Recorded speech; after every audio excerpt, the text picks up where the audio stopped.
Salam, hər vaxtınız xeyir olsun dəyərli izləyicilər. Dərin baxış verilişində yenidən sizinləyik. Bugünkü qonağımız fəlsəfə doktoru Dosent Müşfiq Özkündür. Xoş gəlmisiniz. Xoş gördük. Hazırsınız? İlk suala keçid almaq istəyirəm. Müşfiq müəllim, sizcə insan Allaha onu tanıdığı üçün yaxınlaşır, yoxsa çətin günlərdə? Aydındır ki, insan Allahı çətin günlərdə tanımağa başlayır. O əvvəlcədən onu tanımır. Elə yaranıb ki, ehtiyac yaranmadığı üçün və çətinə düşmədiyi üçün insan həqiqəti axtarmır və Allah da həqiqətin ifadəsi kimi gəlir onun həyatına. Ancaq gerçəkdən böyük bir problem ki, problemlərin də ən böyüyü ölümdür. Ona görə məsələn bütün filosoflar deyirdilər ki, ölümə zikr eləyin. Ölüm adamı bütün səfihliklərdən təmizləyir. Ölüm adamı yüngüllükdən təmizləyir. Və ciddi bir şeylər nə varsa ona baxmaq istəyir. Ölüm gələndə biz nəyə oxşuyur? Sanki evə oğru girir, ev sahibi həmən qızıllarının, pullarının yerini düşünür. Oğru girən kimi. Ölüm ilk dəfə insanın qapısını döyəndə, gənc adam olsun, ya yaşlı olsun, fərqi yoxdur. İnsan ciddi düşünməyə başlayır ki, mənim həyatımda dəyərli olan nədir? Dəyərli olan da həqiqətdir və o zaman qəlbdə bir dönüş yaranır həqiqətə doğru ki, mənim həyatımda ölümə qarşı qoya biləcəyim, ölüm gəlincə solmayacaq, dəyərini itirməyəcək bir nəsnəm varmı? Bütün bunların hamısına topluluqda biz həqiqət deyirik və böyük sarsıntıdan insan həqiqətə gəlir. Hər halda məndə belə olubdur. Məndə belə olubdur və bir çox adamlarda da bunu görmüşəm. Yəni, intellektual maraqdan, məsələn, Avstraliyada hansı heyvanlar yaşayır, hansı bitkilər bitir, nə bilim, okeanın dibində hansı balıqlar var, bu intellektual maraqdır. Bu yetərli dərəcədə güclü maraq deyil Allahı kəşf etmək üçün. Allahı kəşf etmək üçün ölüm ya olum marağı olmalıdır. Yalnız o maraq, o səviyyədə şiddətli bir maraq olanda adam gəlib çıxa bilir Allaha. Din insan həyatında daha çox qorxu yaradır, yoxsa ümid?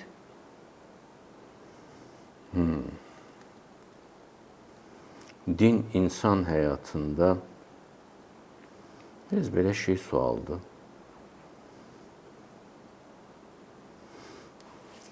Din insanı insan eləmək üçün nəzərdə tutulmuş bir layihədir. İnsanın həqiqətə yönləndirmək üçün bir layihədir və onu həqiqətdən uzaqlaşdıran bir şeyləri onun canından çıxarmaq üçün bir layihədir ki, insan qeyri-ciddidir. İnsan aydın deyil. İnsan çox bulanıq, sərməst, sərxoş kimi baxır həyata. Sərxoş da bilirsiniz də, sükanın arxasına oturmaq olmaz qanunla. Çünki sən obyektləri yaxını uzaq görəcəksən, uzağı yaxın görəcəksən sərxoş olanda, təhlükəni dəyərləndirməyəcəksən və qəza törədəcəksən. Din insanı ayıltmaq üçün düşünülmüş, dahiyanə, ilahi bir layihədir. Bütün xalqlara da verilibdir. Ona görə dinin başlanğıcı bütün dinlərdə üzünə su vurmaqdan başlayır, dəstəmaz almaqdan başlayır. Hindlilər ümumiyyətlə girirdilər Qanq çayının içinə, ərəblər, yəhudilər su tapmayanda torpaqla belə yuyunurdular, daşa belə sürtürdülər özlərini. Amma bütün hallarda burada bir təmizlənmək, üzünə su vurmaq, ayılmaq ideyası var. Və əgər insan dinin yolunu gedirsə doğru düzgün, təmizlənə bilirsə ki, onun bütün ibadətləri təmizlənmək məzmunundadır. Zəkatı təmizlənmək məzmunundadır. Xeyir əməllər ürəyi xudbinlikdən, korluqdan təmizləyir. Ondan sonra təmizlənə sən ayıq görürsən axır dünyanı. Bir zen ustadına gəlib soruşurlar ki, bu zen nədir? Zen də bu buddizmin bir mistik qoludur. Böyük ustadlar yetiriblər onlarda. Ustad çox sadə bir cavab verir. Deyir, görürsən uzaqdakı təpəni, balacadır. Amma bax, bu biri təpə böyükdür. Vəssalam, zen budur. Yəni, uzağı uzaq görürsən, yaxını yaxın görürsən. Balacanı balaca görürsən, böyüyü də böyük görürsən. Bax, bu aydınlığa gəlib çatmaqdır dinin məqsədi. Və sən nəyin birinci dərəcəli, nəyin ikinci dərəcəli olduğunu biləndə, gerçəkdən müdriklüyə çox yaxın olursan. Və sənə o zamanda ki, sən təmizlənmisən, hər şey öz yerini alıb, sən daha sərxoş deyilsən, ehtiraslarından təmizlənmisən, nəfsinin səni sürükləyən cəhətlərindən təmizlənmisən, həmən özünü görürsən səhv eləyəndə, belə bir aydınlıq varsa, sən ömrünün sükanının arxasına otura bilərsən, sən qəza eləməyəcəksən. Sən əksinə yaxşı işlər törədəcəksən və ölüb gedəndə də deyəcəklər ki, bax, bu adam nə qədər böyük adam. Məsələn, tarixdə böyük adamlar var da, sözləri ilə, əməlləri ilə yadda qalıblar. Bilirsiniz ki, onlar azdır. O qədər azdır ki, o adamlar, onları orta məktəbdə uşaqlara adlarını çəkib öyrətmək mümkündür. Bəs arada yaşayan milyardlarla insan,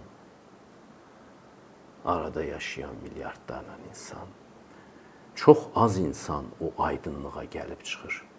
O aydınlığa gəlib çıxanda xalqlarda mədəniyyət yaranır. Məsələn, Nizami tək başına bir mədəniyyət deməkdir. O müdriklüyə çatmışdı. Quranda İbrahim haqqında deyilir, o tək başına bir ümmətdir.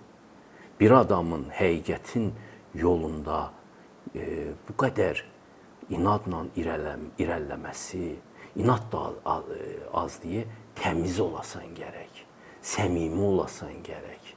Bunlar birləşsin. Elə inadkar adam var, görə bilərsiniz ki, dində qorxulu adam vardılar. Amma burada sənin inadın təmizliyinlə, mərhəmətinlə, zərifliyinlə birləşəndə doğrudan da böyük bir insan dünyaya gəlir və dinin məqsədi elə bir insanın dünyaya gəlməsinə yardım etməkdir. Hindistanda müdriklərə deyirlər, ikinci dəfə doğulmuş. Yəni, bir dəfə anası doğur adamı, ikinci doğuş prosesi ilahi elmdən olur. Çox az adam doğulub ikinci dəfə. Əksəriyyət elə birinci dəfə doğulan kimi doğulur, hələ də ölür. Müdriklikdən pay almamış. Belə bulanıq bir həyat yaşayır. O zaman sizin sualınıza qayıdım ki, məsələn, din ümid mü verir, qorxu mu verir? Dində hər şey yerini alır. Ümid alınası şeydən ümid alınır. Qorxulası şeydən qorxulur. Cahil adam da tam tərsinədir. O, qorxulası şeydən ümid alır, ümid aldığı şeydən qorxur. Belə hər şey qarışıqdır, sərxoşdur. Bütün ayarları bulanıqdır adi adamın. Ona görə din əvvəlcə insanı diriltmək istəyir, ona ruh vermək istəyir ki, o başlasın işləməyə, doğru düzgün görsün, yıxılmasın üz üstə, düz yerisin. Yoxsa ki, insan gözünün, ayağının altını görmür və tez-tez də yıxılır. Burada Quranda ayələr var. Müşfiq müəllim, necə düşünürsünüz? İnsan xarakteri doğuşdan formalaşır, yoxsa yaşadıqları onu dəyişir? Doğuşdan insanlar bərabər deyil. Fitrət var. Peyğəmbərlərin tarixi də bunu göstərir ki, bir təmizlik potensiyası olmalıdır, amma bu da yetərli deyil. Bunu da bizə Quran göstərir ki, Allah peyğəmbərlik üçün təmiz insanları, əxlaqlı insanları seçir, amma onların bilmədiklərini də öyrədir. Onları ali əxlaqa yüksəldir. Sınayır onları, məktəb keçirlər onlar sanki. Bu baxımdan fitrətində nəciblik olmayan adama elm öyrətməyin heç bir mənası yoxdur. Heyvan kimi üzr istəyirəm, adamlar var, heyvandan da bətər. Anlamaz, bilməz.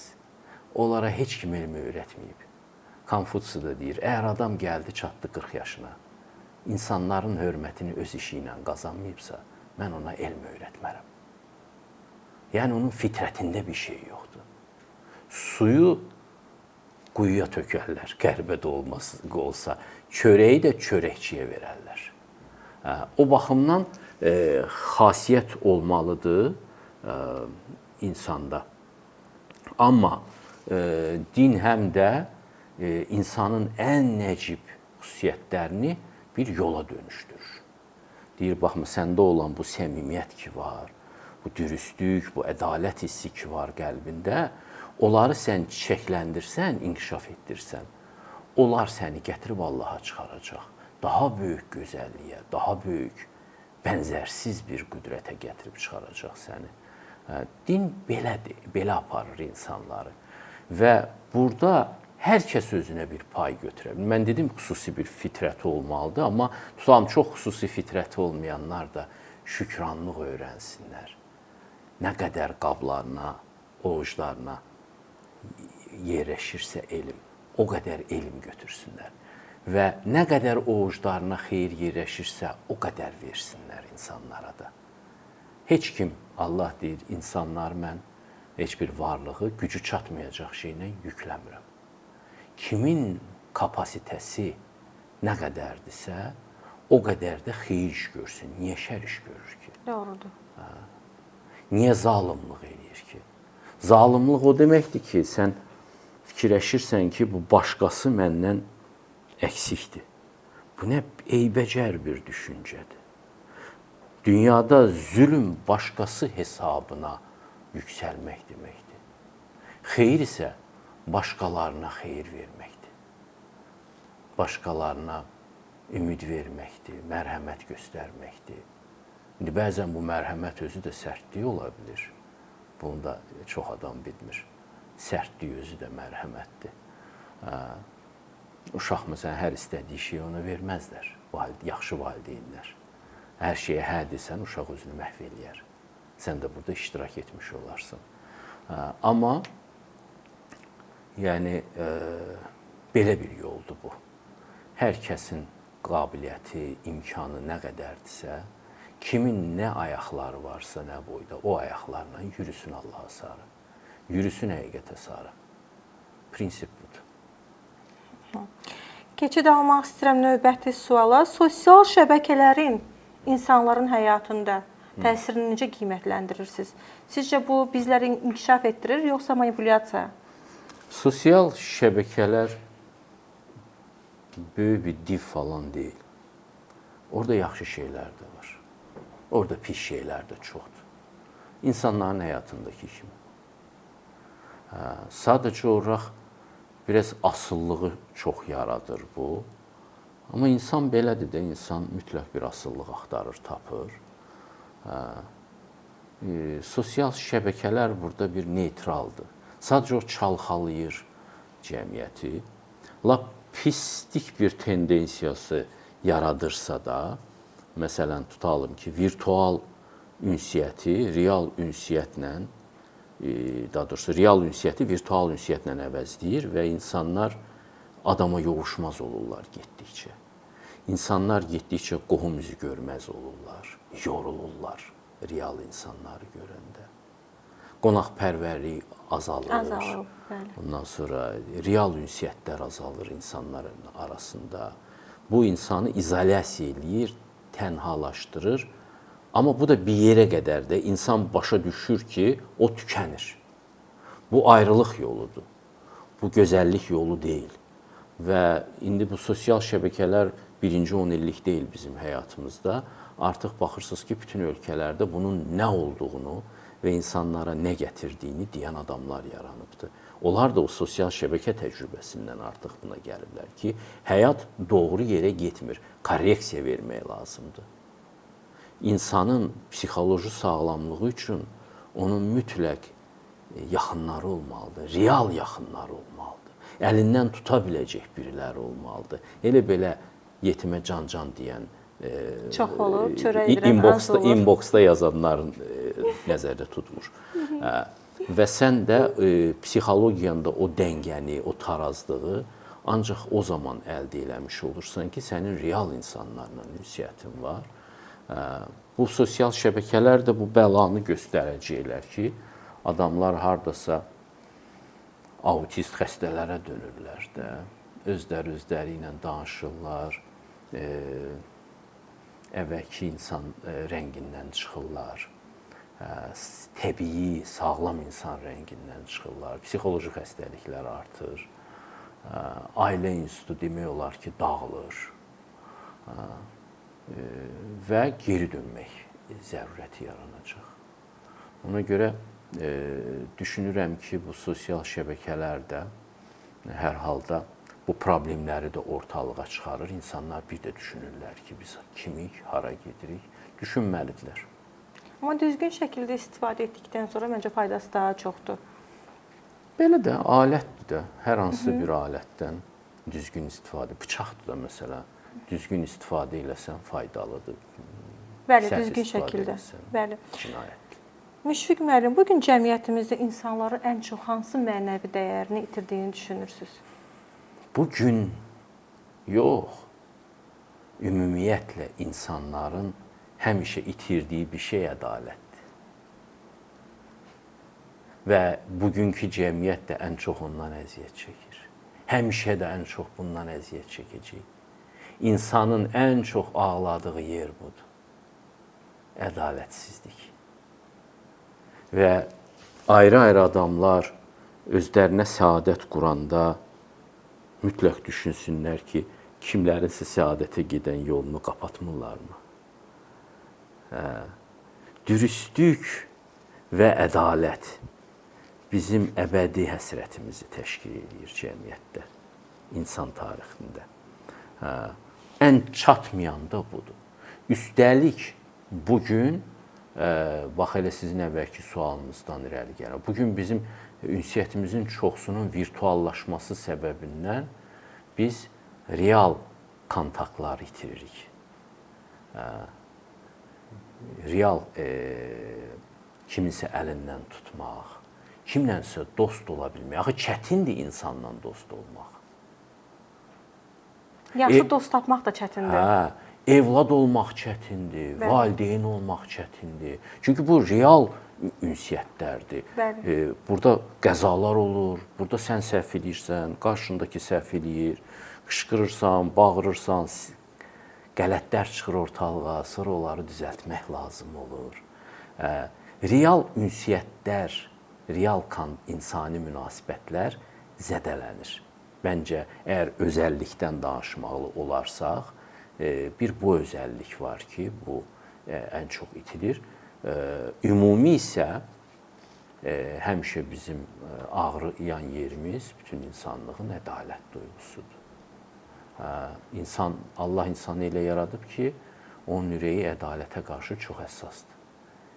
Ədalət görüncə ürəyi çiçəklənməyə başlayır, ədalətsizlik görüncə solmağa başlayır. Elə bir bizim günəşimiz ədalətdir. Bunun üçün insanlar gərək dirilsin. Ədalət göydən gəlməyəcək. Ədaləti həmişə işıqlı insanlar yaradırlar yer üzündə. Bunun üçün mən həmişə deyirəm ki, Allah yer üzündə 2 dənə günəş yaradıbdır. Biri göydəkidir, fiziki günəşdir. İkinci günəş o gizlidir, o insanların ürəyidir. İnsanların ürəkləri maariflənib, sözün yaxşı mənasında, nurlanmalıdır və yer üzünü də işıqlandırmalıdır. Təəssüf ki, hələ bizim ürəklərimiz bulanıqdır. Biz ədalət haqqında o vaxt danışırıq ki, bizə sərf eləməyəndə. Doğru. Bizə sərf eləməyəndə ədalət haqqında danışırıq. Amma mənim oğlum rüşvət alanda mən dilimi sakit qoyuram. Mənə sərf eləyir axı. Başa düşürsən? Ha, mənimki nə olar? Yox. Prinsip belə olmalıdır ki, ədalət öz-özlüyündə hamı üçün olan bir gözəllikdir. Ona görə də bu xüsusiyyət ki, özüvə nə arzuluyursansa, başqalarına da onu arzula, bu əxlaqın qızıl prinsipidir. Bunu İsa Peyğəmbərin adına deyirlər, ilk dəfə o səsləndirib deyirlər, amma ondan 500 il əvvəl də Konfutsi deyib bunu. Bu, hər bir düşünən adamın ürəyinə gələ biləcək bir fikirdir. Çünki hər bir kəsdə ki, Allahın nuru var, hər bir varlıqda. Sən bu dünyada heç kimlə zarafat eləyənməzsən. Heç kimin haqqına girməyə haqqın yoxdur. Əgər bir müdriklük varsa yer üzündə, onun ilk aldığı dərs budur ki, insanlarla, nəinki insanlarla, heç heyvanlarla və bitkilərlə də zarafat eləyə bilməzsən. Ehtiyatlı ol. Hər hansı birinin haqqına girərsən, qat-qat sənə qayıdacaq. Birinci alacağı dərs bu olmalıdır. Analar, atalar uşaqlarına bunu öyrətməlidirlər. Özəlliklə, məsəl üçün, biraz qolu zorlu olub, küçədə uşaqları döyən uşaqlar olur. Biri görürsən, valideynləri öyünürlər. Nə öyünürsən? O artıq başlayır günah qazanmağa. Sonra uşağın taliyi necə olacaq, sən narahat deyilsənmi? Toplama ilə ədalətsizliyi ömrüvə. Mütləq bir zərbəsi olur onun. Vurur bu adamı. Ona görə tam tərsinə uşaqlara öyrədin ki, bacardığınız qədər, hələ anlamadığınız da olsa, yaxşılığa meyillənin. Biz indi qəribə bir zamanadayıq, mən bunu tez-tez deyirəm. Uşaqlara savad öyrədirik, savad yaxşı şeydir. Savaddan daha önəmli əxlaqdır.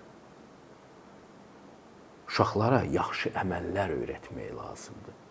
Bax, görsən o küçədə o pişiklər qalıblar, yayın istisidir, susuzdur, itlər. Apar su qoy günən onlara.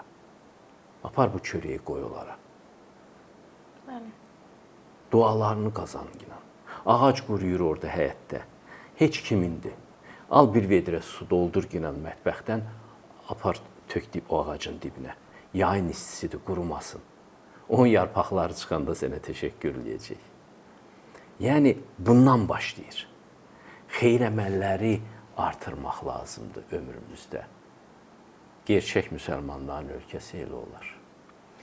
Müşfiq müəllim, az öncə çox gözəl bir məqama toxundunuz, haqqa girməklə bağlı.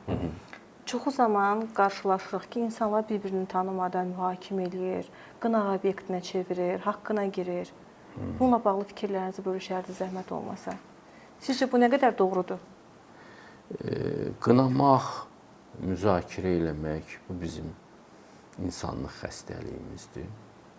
Bunun azalması yalnız o halda mümkün olur ki, insan gerçəkdən inkişaf edir özü. Gerçəkdən sən öz xətalarını, öz səhvlərini görə-görə böyüyürsənsə, səndə bu azalmağa başlayır.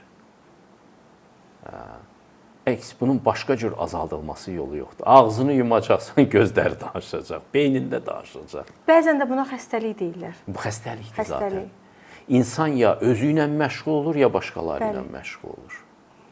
Ya özünü təkmilləşdirir, özünü danlayır, ya da başqalarını danlayır. İkinci yol axmaqlıq yoldur. Necə deyərlər, özü ilə xoşbəxt olanın başqasıyla dərdi olmaz. Dünyanı dəyişdirməyin də yolu özünü təmizləməkdən və düzəltməkdən keçir. Bu, Arximedin həmən o nöqtəsidir, dünyanı yerindən oynatmaqdır. Arximed bilirsiniz də deyir, mənə bir istinad nöqtəsi verin, dünyanı yerindən oynadım. Dünyanı yerindən oynatmaq istəyirsənsə, o istinad nöqtəsi sənin qəlbindədir. Qəlbini düzəlt, təmizlə.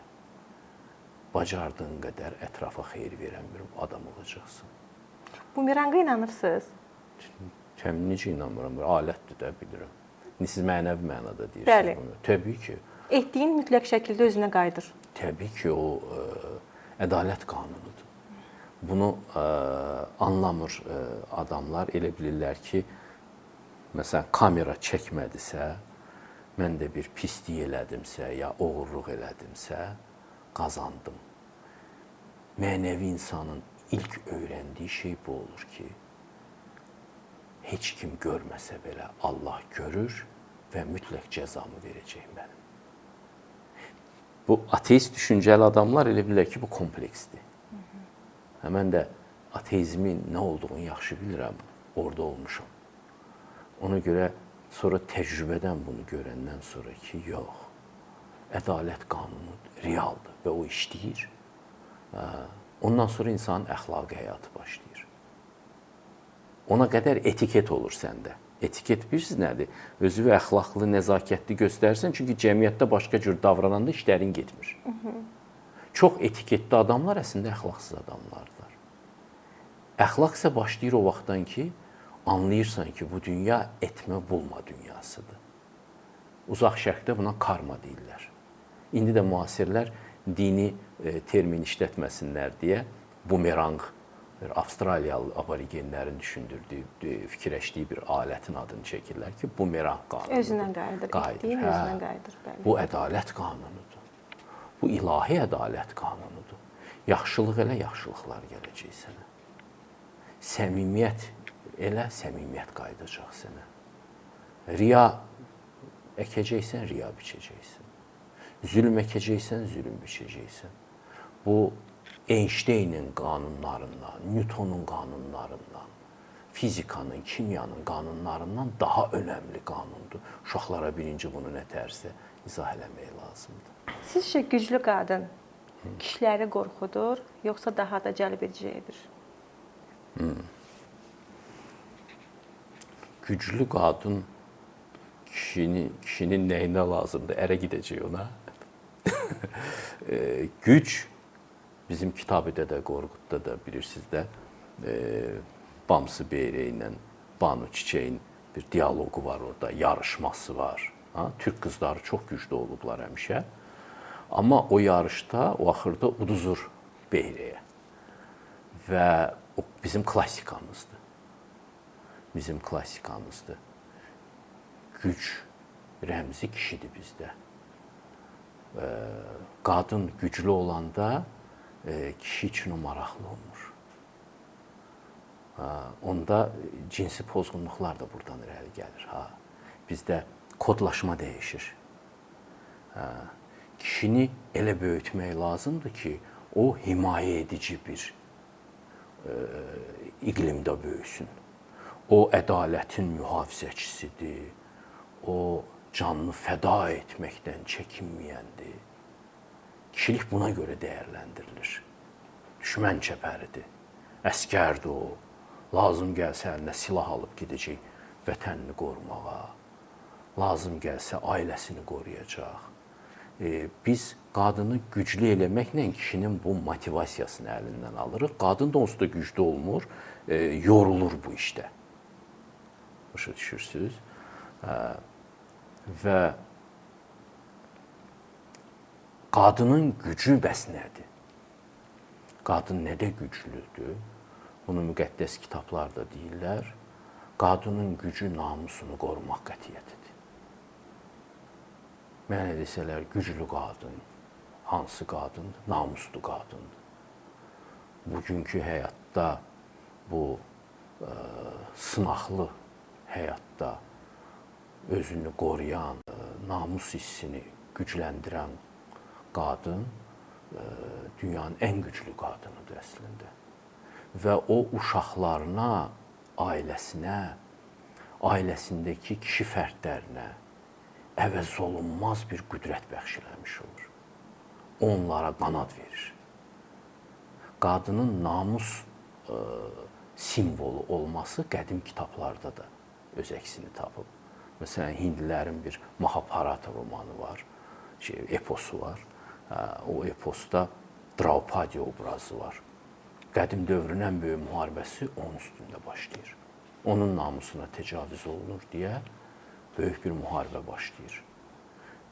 Homerə də baxsaz, orada da Menilayın namusunun üstündə o boyda müharibə başlayır da, Troya müharibəsi başlayır və qədimdən də bu günə qədər də bu formul dəyişilməzdir. Namusdan, namus hissindən güc alır kişilər, kişi olurlar. Kişinin həyatının mənası həqiqət üstündə, şərəf üstündə canını qurban vermək qətiyyətidir. Biz onu qəhrəmanlarda falan vəsf eləmişik də, o maksimum qütbdür. Qadının idealı isə namus heykəli olmaqdır. Bundan böyük bir dəyər mən görmədim nə kişidə, nə qadında. İndi bu rolları qarışdırırlar. Məncə bu axmaqlıqdır və bu tez də qurtaracaq. Sadəcə olaraq bəzən bəşəriyyətin həyatında olur ki, təməl daşları belə yoxlamaq istəyirlər. Başqa cür olsa olarmı? Biz elə bir zamanada yaşayırıq. Qadın kişi olsa, kişi qadın olsa olarmı? Biz elə bir zamanada yaşayırıq. Bütün gender qarışıqlığı, zadı, hamısı o təftiş şeyindən yarandı. Biz hər şeyi təftiş eləyib, bir də yenidən kəşf edirik. Ümid eləyirəm ki, bəşəriyyət bundan güclənib çıxacaq. Amma budur.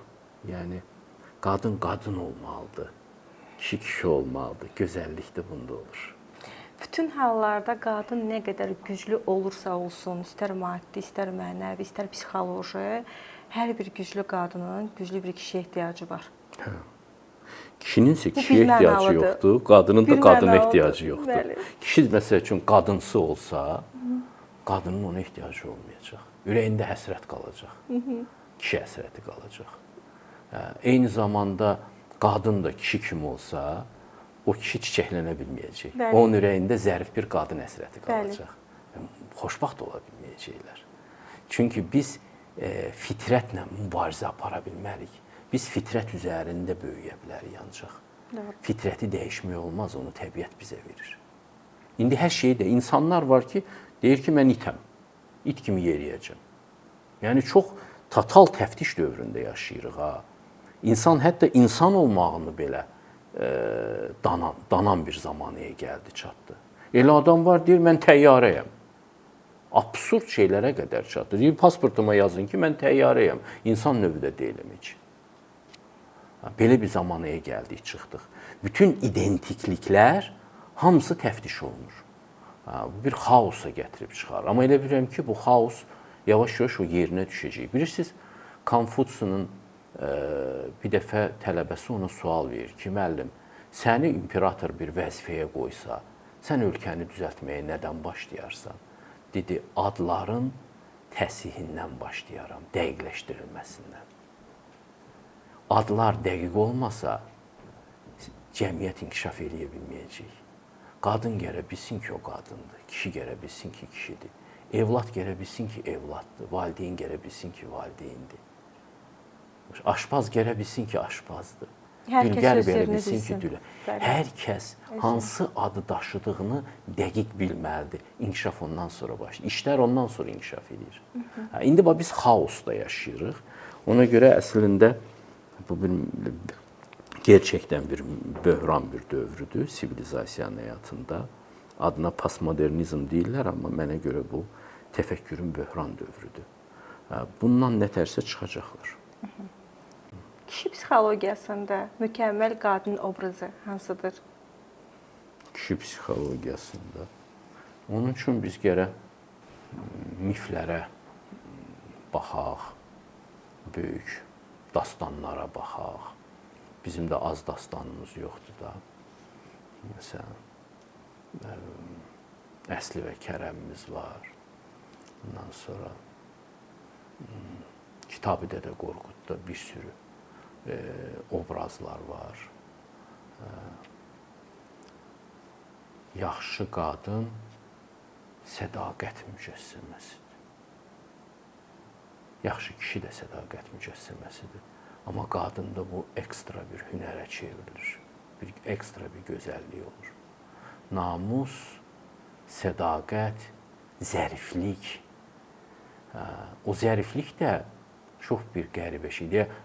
Bəzən mən görürəm feministlər şey deyəndə, yürüyüş keçirəndə yazırlar ki, çiçək sənin babandır falan. Yəni qadınları çiçəyə bənzədirlər.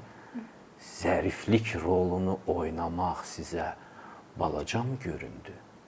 Qadın zərif olmasa uşaqlar intihar eləyərlər, ölərlər. Uşaq dünyaya gələndə kobud bir dünyaya gəlir. Anasının bətnindən çıxır, kör, kobud, qorxulu bir dünyaya gəlir, maddi dünyaya gəlir. O dünyada onu ilk qarşılayan anası olur. Heyvanlarda da belədir. Baxın, nə ilə yalaya-yalaya balasına, nəvaziş göstərə-göstərə. Analar da öpə-öpə, şirin-şirin laylalar oxuya-oxuya balasını 40 gün ayaqda tuturlar. Sonra da qoruyurlar bir 12-13 il. Elə deyilmi? Doğrudur. Ki, uşaq böyüyənə qədər.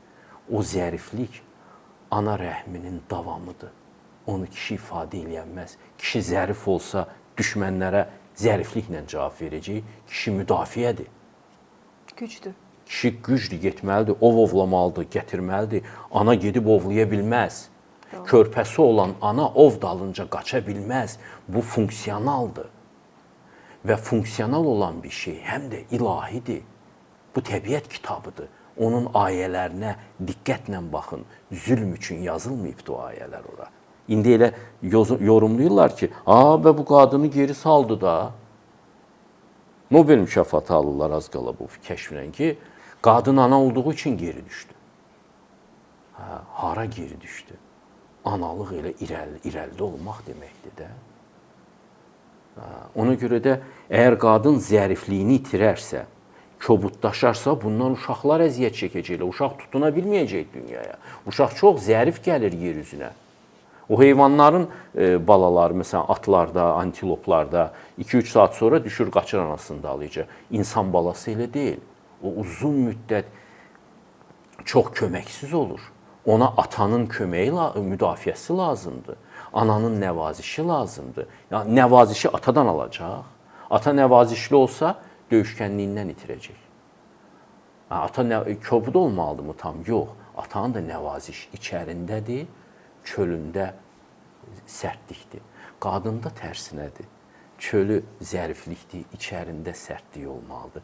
O sərtlik bayaq dediyim namus məsələsidir. Qətiyyətli olmalıdır. Bu baxımdan. Ona görə insan olaraq yer üzünə gəlmək, istər qadın olaraq, istər kişi olaraq, bunlar iki fərqli bir qəhrəmanlıq çeşidləridir. Nə cür dünyaya gəlsən, onu qəbul edib, onu daşımaq lazımdır. İndi isə identiklikdən imtina etmək dövrüdür. Bilirsiniz, insanlar ona görə vətənlərini dəyişirlər, millətini dəyişirlər, cinsini dəyişirlər. Bir identiklik xaosu yaranıbdır.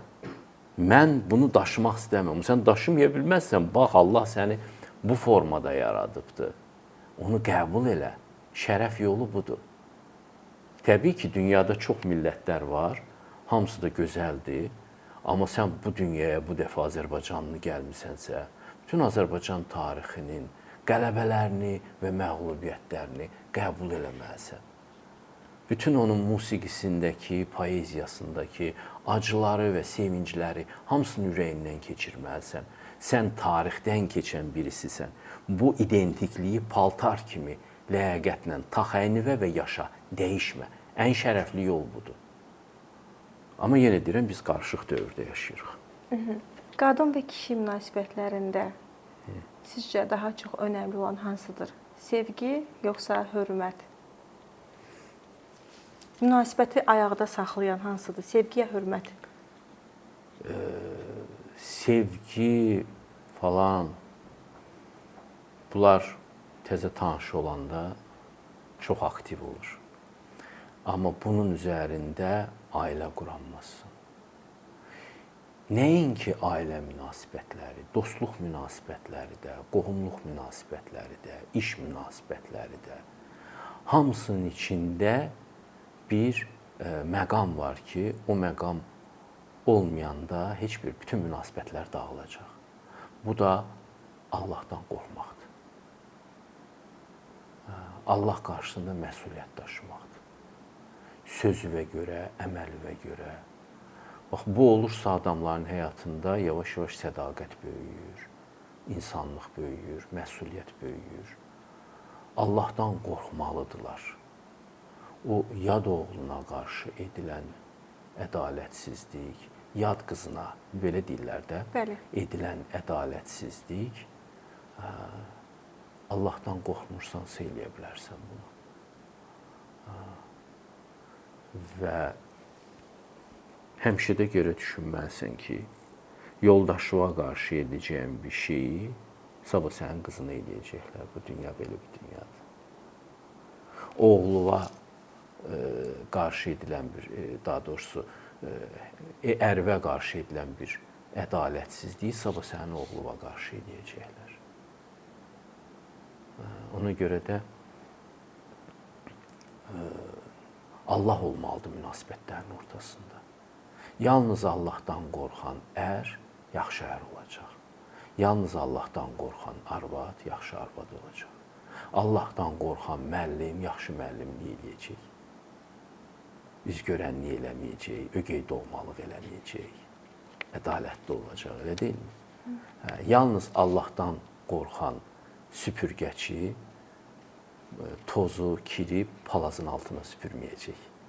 Allah görür deyə ciddi təmizləyəcək. Yəni, layiqincə icra edəcək öz vəzifəsini. Bax, bütün şeylərə görə bu sənin ürəyin gələ Allaha tapşırılmış olsun. Onda ailə də olacaq, hər şey də olacaq. O olmayacaqsa sevgi falan, ehtiras, bunlar ötəri şeylərdir. Bəzən də sevgi olmur ailədə. Amma sırf sizin dediyiniz kimi Allah qorxusu üçün o ailə, yəni Allah qorxusu varsa sevgi yaranmalıdır. Məcbur yox. Allah qorxusu varsa sevgi yaranır. Allah qorxusu bilirsin nə yaradır adamda? Nemətlərə qarşı bir şey yaradır, şükranlıq duyğusu. Və sən sonra illər keçir, baxırsan Allaha şükür edirsən. Nə yaxşı bu qadını mənə verib Allah. Qadın da deyir, nə yaxşı bu kişini mənə Allah veribdir. Tək deyiləm bu həyatın yollarında. Yaxşı da insandır. Şükranlıq nemətin hüsnünü artırır. Şükran olmayan insan yavaş-yavaş devalvasiya edir nemətləri. Nə deyə bu? Papağımı fırlatsam səndən 5 dənə daha yaxşısını taparam. Bir-birlərinə bunu deyirlər. Deməsələr də ağıllarından keçirirlər. Bu naşükürlükdür. Amma sənin qəlbində şükranlıq çiçəklənirsə daima, sən heç bir neməti adiləşdirmirsən. Bir dənə çay süzməsindən kövrələ bilərsən. Əslində, bu hal həmişə insanda olur. İnsan kobud yaşayır deyə bunu anlamır. Siz məsələn, bilmirəm, müşahidə eləmisinizmi? İnsanlar xəstə olanda, yaşlı olanda çox kövrək olurlar. Bəli. Balaca bir nəzakət elə gələn ona o qədər həmən kövrəli bağlayır. Bəli. İnsaniliyin ən balaca təzahürünü belə çox dəyərləndirir. Nə olub bizə? Ancaq yatağa düşəndə bunu hiss eləyəcəyik.